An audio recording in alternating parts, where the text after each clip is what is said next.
What's going on, guys? My name is Derek. Today I am going to be doing a little coil cleaning on the RV rooftop unit. It is a self-contained unit. It looks like it's like a Coleman series Mach 1 or something of that nature. It's a 99 Winnebago. It's got two units, one in the front, one in the back. We're going to be focusing on the one in the front unit today, which is going to be the bigger unit. And we're going to be cleaning the evaporator coil, the condenser coil, just an overall maintenance tune-up, whatever you want to call it. Did check the capacitors, that type of thing. I am a residential AC, HVAC technician, so this shouldn't be too bad for me. I've never actually worked on one of these units, but it doesn't look bad. I've already looked it over.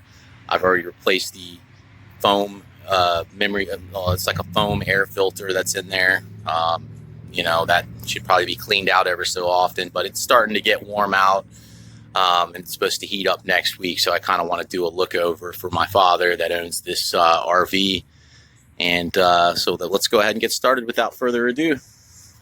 First things first, go ahead and unplug the shore power to the unit.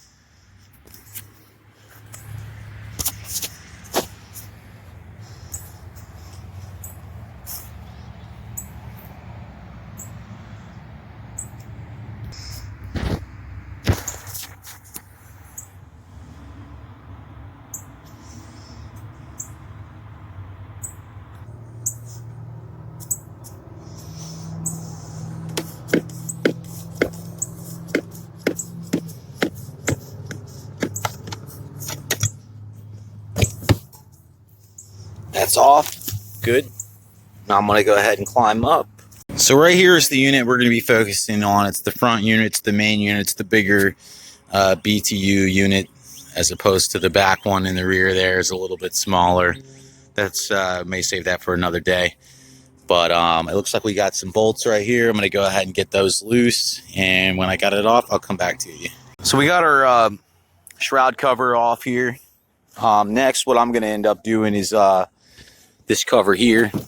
It's got you got screws, Phillips head screws all throughout this. So you're just going to take all those off, and that's going to give you access to your evaporator core, which is going to be right here. And that's pretty dirty.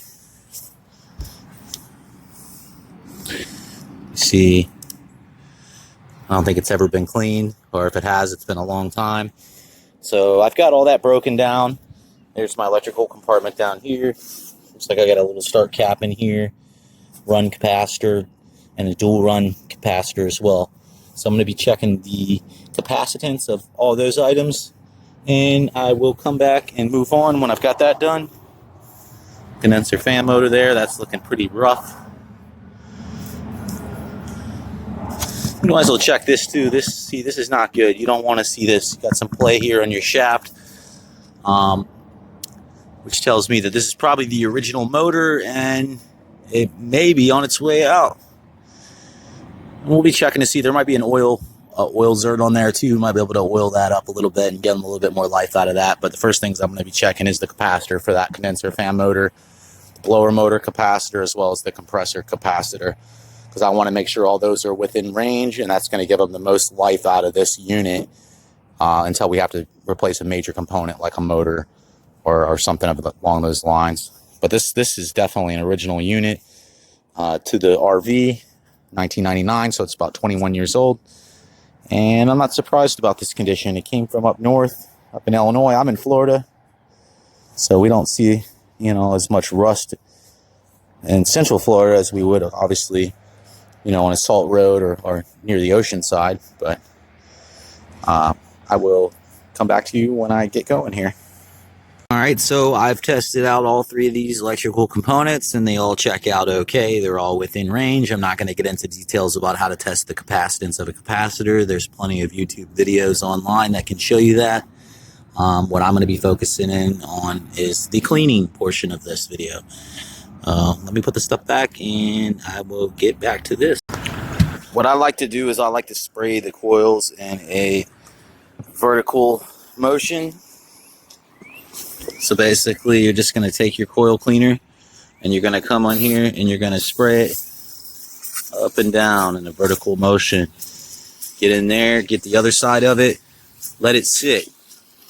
Let it sit for 10, 15, 20, 30 minutes.